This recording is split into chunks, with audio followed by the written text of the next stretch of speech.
আমরা লাগিয়ে নিয়েছি, দেখো কি সুন্দর হয়েছে, কালারটাও দেখ। হ্যালো বন্ধুরা, আমি স্বপ্না কিচেনে ফিরেছি, আপনাদের সুস্বাগত। আমার কি স্বপ্না কিচেনটা দেখবেন, যারা যারা নতুন আছেন লাইক শেয়ার করবেন। আমি একটা নতুন রেসিপি করছি। 1 প্যাকেট সয়াবিন নিয়েছি, আর এই 400 গ্রাম মুরগির তেল নিয়েছি, আর 2টো আলু বড় বড় করে কেটে নিয়েছি, ছোটো ছোটো করে 2টো আলু সাইজ মতো, আর কাঁচা লঙ্কা, পেঁয়াজ, রসুন কুচি দিয়ে আমি এই রেসিপিটা বানাবো। আপনারা দেখতে থাকেন আমি কী বানাই। তারপরে বাকি সব আলু লাল লাল করে ভেজে নিয়েছি, তুলে নিচ্ছে।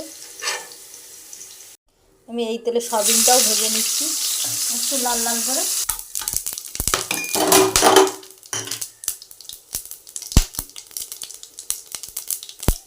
তারপর পেঁয়াজ কুচিগুলো দিয়ে দিচ্ছি।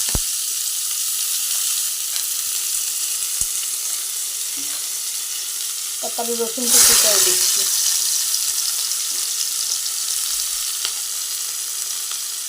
কটা কাঁচা লঙ্কাও দিয়ে দিচ্ছি, দিয়ে একটু ভেজে পেঁয়াজের কালার এসে গেছে। আমরা এবার মুরগির চর্বি এই তেলটা দিয়ে দেবো।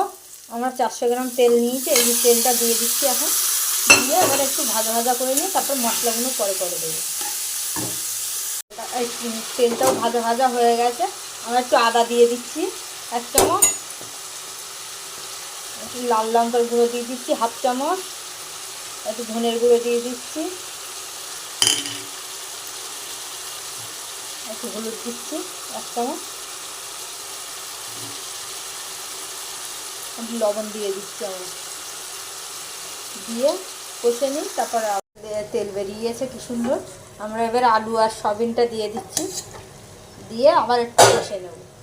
সুন্দর কষা হয়ে গেছে। আমরা এবার একটু জল দিয়ে দেবো, গরম জল করেছি, গরম জলটাই দেবো।